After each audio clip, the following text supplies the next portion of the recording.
Good morning all of you. I am Professor G.B. Shenge from College of Agriculture, Baramati. Today is our lecture on cultivation practices of chili. It is also called as red pepper. This is the important commercial cash crop of crop science paper second. Okay, everyone knows the importance or economic uses of chili. Okay, chili it is a spice crop. एक spice मसाल्याचं पीक म्हणून ओळखलं जातं. It is mostly use for the preparation of chutney तयार करण्यासाठी, मसाला किंवा pickles तयार करण्यासाठी चिलीचा मोस्टली यूज केला जातो. ओके, आणि हे पीक तिन्ही सीझनमध्ये लावलं जातं. खरीप, रब्बी आणि समर तिन्ही सीझनमध्ये चिली हे क्रॉप लावलं जातं. First is the botanical description of chili crop. Local name of chili in Marathi it is called as mirchi, lal mirchi and hirvi mirchi. These are the local name of the chili crop. Then botanical name of chili is Capsicum annum. Capsicum annum is the botanical name of the chili, and family of chili is Solanaceae. Solanaceae is the family of chili, and the origin of chili it is originated from Brazil. Origin of chili is Brazil. Okay, then pungency is due to capsaicin which contained in the skin and safta of the fruit, and red color at the ripening stage is due to the pigment that is the capsanthin. Pungency means तिखटपणा. मिरचीला तिखटपणा कशामुळे येतो? कॅप्सायसिन. कॅप्सायसिनमुळे मिरचीला तिखटपणा येतो. आणि red colour हा चिलीला कशामुळे येतो? कॅप्सॅन्थिन हा पिगमेंट रेड चिलीमध्ये असतो, त्याच्यामुळे त्याला रेड कलर येतो. That is the capsanthin. असंच आपण टर्मरिकमध्ये बघितलं. टर्मरिकला येलो कलर कशामुळे येतो? कुरकुमिन हा घटक असल्यामुळे त्याला येलो कलर येतो. In onion pungency in onion is due to कशामुळे? कोणतं व्होलाटाईल ऑइल प्रेझेंट असतं? That is allyl propyl disulphide. याच्यामुळे कांद्याला पंजन्सी येते. ओके, सेम चिलीला पंजन्सी कशामुळे येते? तिखटपणा कशामुळे येते? कोणता घटक असतो? कॅप्सायसिन. कॅप्सायसिन या घटकामुळे चिलीला तिखटपणा येतो. आणि रेड कलर कशामुळे येतो? कॅप्सायथिन. याच्यामुळे रेड कलर येतो. हे बोर्ड एक्झामला तुम्हाला हे फिलिंग द ब्लँक्सला विचारलं जातं. ओके, लक्षात ठेवा त्याच्या बॉटॅनिकल नेमवरूनच हे पिगमेंटची नावं आहेत. बॉटॅनिकल नेम काय आहे? Capsicum annum. त्याच्यानं कॅप्सिकम पंजन्सी कशामुळे येते? कॅप्सायसिन. आणि रेड कलर कशामुळे येतो? कॅप्सायथिनमुळे येतो. Okay, this is the botanical description of this crop. Then see the economic uses of this crop. Chili is the important cash crop in India and it is grown for its pungent fruit. It is an important cash crop. Cash crop means gives more money to the farmer. That is called as cash crop. नगदी पीक. Chilli हे एक नगदी पीक आहे आणि it is mostly grown in India. इंडियामध्ये लावलं जातं. Both green and red chillies are used to impart pungency to the food. Red chilli आणि ग्रीन चिली, हिरवी मिरची आणि लाल मिरची दोन्हीही चिलींचा वापर करतो फॉर दी पंजन्सीसाठी, तिखटपणा येण्यासाठी कोणत्याही पदार्थाला. Then red chilli powder is used as a condiment in every Indian household. इंडियामध्ये सर्व घरामध्ये रेड चिली पावडर हे वापरले जाते फॉर वेगवेगळे पदार्थ, तिखट पदार्थ तयार करण्यासाठी रेड चिली वापरली जाते. रेड चिली पावडर वापरली जाते. Then green chilies of some varieties are use as a vegetable. आणि ज्या लेस पंजंट आहे, कमी तिखट व्हरायटी आहेत त्या ॲज अ व्हेजिटेबल म्हणून त्यांचा वापर केला जातो. It is also use for the preparation of chutney, masala, sauce and pickles. Chilli is use for the preparation of chutney तयार करण्यासाठी, मसाला तयार करण्यासाठी किंवा सॉसेस, टोमॅटो सॉस किंवा केचप तयार करण्यासाठी आणि पिकल्स तयार करण्यासाठी मिरचीचा वापर केला जातो. It is a rich source of vitamin C. चिलीमध्ये कोणतं व्हिटॅमिन असतं? That is vitamin C, rich source of vitamin C.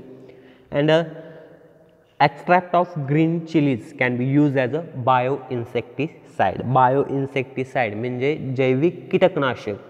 ज्या क्रॉपवरती पेस्ट किंवा डिसीजेस येतात ते कंट्रोल करण्यासाठी रेड चिलीचा एक्स्ट्रॅक्ट तयार केला जातो, तो प्लांटवरती स्प्रे केला जातो, फवारला जातो for controlling the paste and diseases. Paste and diseases control होण्यासाठी ग्रीन चिलीचा एक्स्ट्रॅक्ट हा प्लांटवरती स्प्रे केला जातो, म्हणून it is use as a bio insecticide, जैविक कीटकनाशक म्हणूनही हे पीक ओळखलं जातं. These are the economic uses of this chili crop. Then varieties of chili, जाती किंवा वाण म्हणतो आपण. First the local varieties of chili. Local varieties कोणकोणत्या आहेत? लवंगी, मलकापुरी आणि वाला. हे आपल्याला सर्वांना माहिती आहेत. लवंगी मिरची कशाची आहे? लवंगी ही कशाची व्हरायटी आहे? These are the local varieties, that is Lavangi, Malkapuri and वाला. देन लॉंग पंजंट व्हरायटीज, खूप तिखट व्हरायटीज, त्याच्यामध्ये Pusa, Jwala, Sankeshwari, Pant C1, Pant C2 are the long pungent varieties. Then vegetable variety म्हणजे लो पंजंट व्हरायटी, कमी तिखट असणाऱ्या varieties. Arka Gaurav, sweet pepper, Arka Mohini, Dharwar. These are the vegetable varieties of chili. And hybrid varieties of chili are HYB means hybrid 5152, HYB hybrid 1711. These are the hybrid varieties that are suitable for production of green chili. Green chili च production साठी या variety लावल्या जातात. Okay, local variety, long pungent variety, vegetable variety and hybrid varieties of chili. Then see the ecology. Ecology means study of climate and soil. In that first see the climatic requirement for this crop. This is the tropical and subtropical crop. Chili is the tropical and subtropical crop. Means tropical means it required warm and humid climate during vegetative growth and dry climate during maturity stage. Tropical म्हणजे warm and humid climate, subtropical म्हणजे dry climate. It required warm and humid climate. उष्ण आणि दमट हवामान कधी लागतं? Vegetative ग्रोथच्या वेळेस. आणि ड्राय क्लायमेट कधी लागतं? कोरडं हवामान कधी लागतं? जेव्हा रायपनिंग स्टेज, ग्रीन चिलीचं रूपांतर हे रेड चिलीमध्ये होत असतं, मॅच्युरिटी स्टेज किंवा रायपनिंग स्टेज, तेव्हा ड्राय क्लायमेट लागतं, कोरडं हवामान लागतं. The optimum temperature range for proper germination and growth of the crop, it required 20 to 30 degree Celsius temperature. 20 ते 30 डिग्री सेल्सिअस टेम्परेचर लागतं प्रॉपर जर्मिनेशन आणि प्लांटची ग्रोथ होण्यासाठी. आणि rainfall requirement is 600 to 1500 millimetre per year. वार्षिक पर्जन्यमान किती लागतं? 600 ते 1500 मिलीमीटर एवढा पाऊस लागतो. Heavy rain, cloudy weather at the time of flowering and fruiting, it is harmful, and due to that dropping of flowers and fruits are observed. जर flower फुलं येण्याच्या अवस्थेमध्ये जर हेवी रेन झाला, पाऊस जोरात पडला किंवा क्लॉडी वेदर, ढगाळ वातावरण आलं, तर काय होतं? त्याच्यामुळे काय होतं? जे फ्लावर्स असतात ते काय होतात? गळतात. आणि जे छोटे छोटे फ्रूट्स लागलेले असतात, चिली लागलेले असते, ते काय होतात? गळून पडतात. Fruit colouring is delayed is due to the high intensity. Okay, then the soil requirement. Chili crop can be grown on light to heavy black soil. हलक्या ते मध्यम किंवा भारी जमिनीमध्ये हे पीक लावलं जातं. But it required well drained loamy soil. It is very essential for controlling the various diseases. The soil requirement for this crop is well drained. पाण्याचा चांगला निचरा होणारी जमीन लागते. And for rain-fed chili crop, well drained, fertile black cotton soil having better moisture retentive capacity are most suitable. आणि rain-fed chili म्हणून जर आपण लावत असेल तर त्याच्यासाठी well drained soil लागते आणि black cotton soil. The acidic and lime rich soil are also suitable for the cultivation of chili. Acidic soil असेल किंवा lime soil असते, क्षारपड किंवा साल्टचं प्रमाण जास्त असणाऱ्या जमिनी, these are soils are not suitable for the cultivation of chili crop. They are moderately suitable for the cultivation of chili. Okay, these are the climatic and soil requirement for the growing of chili. Okay, then seed and sowing. Next point, that is the seed and sowing.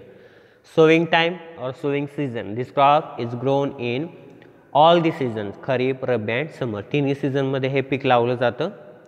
Sowing time खरीपमध्ये June to जुलै ह्या मंथमध्ये हे पीक लावलं जातं. रब्बीमध्ये August ते सप्टेंबरमध्ये आणि समरमध्ये February ते मार्च या महिन्यामध्ये हे पीक लावलं जातं.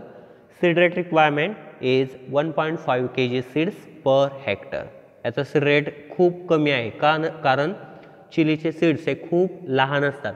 त्याच्यामुळे आपण हे सीड्स काय करतो, अगोदर नर्सरी बेडवरती लावतो, नंतर मेन फील्डमध्ये ट्रान्सप्लांट करतो. त्याच्यामुळे याला सीड रेट कमी लागतो, 1.5 kg सीड्स पर हेक्टर.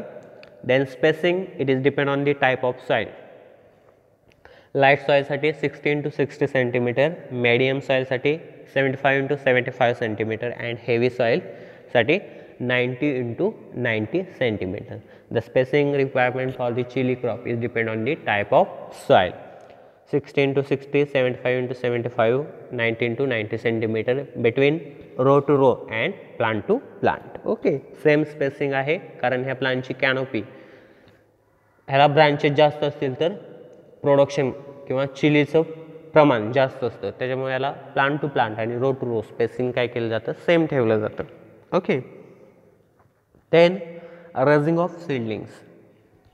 ह्या क्रॉपचे सीड्स खूप लहान असल्यामुळे सोविंग करता येत नाही. त्याच्यामुळे आपण सुरुवातीला हे नर्सरी बेड रोपवाटिकेमध्ये सीडलिंग्स ग्रो करतो आणि सीडलिंग्स मोठे झाल्यानंतर 30 ते 35 दिवसानंतर ते मेन फील्डमध्ये आपण ट्रान्सप्लांट करतो. त्याला काय ओके, रेजिंग ऑफ सीडलिंग्स. रोपवाटिकेमध्ये सीडलिंग्स कसे लावायचे. Chili seeds is very light, thin and small and hence directly not sown in the field. चिलीचे सीड्स हे खूप लहान असल्यामुळे, थिन असल्यामुळे हे डायरेक्टली फील्डमध्ये लावलं जात नाही, हे नर्सरी बेडवरती ग्रो केले जातात. Seedlings are raised on nursery beds. Nursery बेडमध्ये लावले जातात. त्या बेडची साईज किती असावी, 4 metre long length, 1.75 metre breadth रुंदी आणि 10 centimetre height. 4 metre length, 1.75 metre breadth and 10 centimetre हाईटचे नर्सरी बेड तयार केले जातात.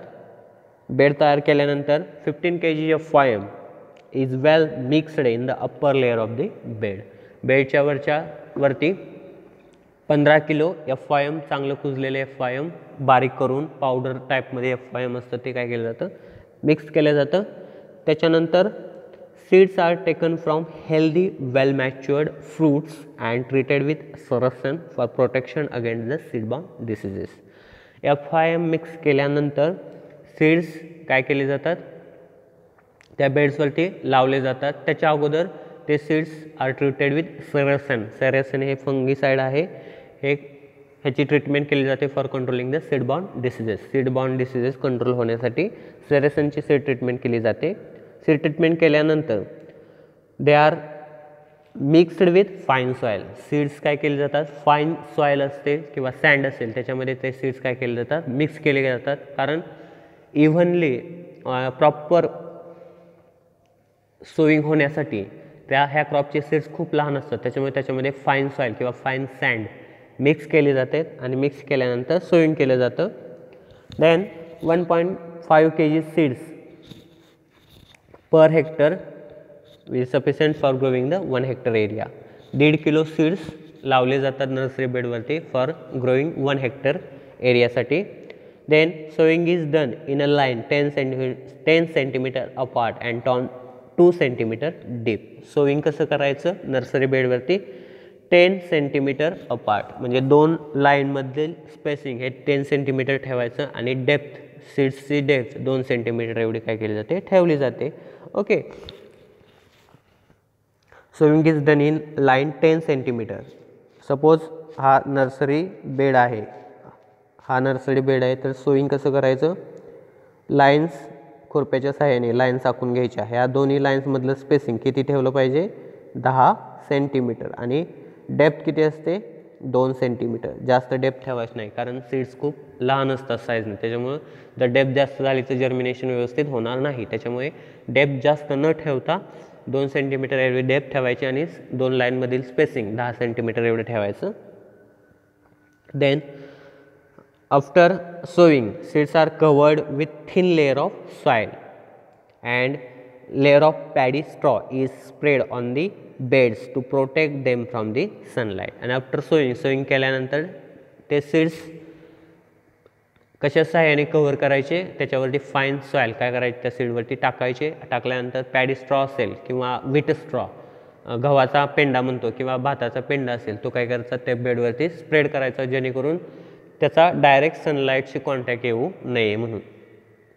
पॅडी स्ट्रॉने किंवा व्हीट स्ट्रॉने ते बेड्स काय करायचे, कव्हर करायचे. Okay. Then the straw is removed after the completion of germination. आणि जर्मिनेशन त्या सीड जर्मिनेशन झाल्यानंतर वरचा स्ट्रॉ काय केला जातो, कम्प्लिटली रिमूव्ह केला जातो. 7 ते 10 दिवसांनी जर्मिनेशन होतं त्या सीडचं.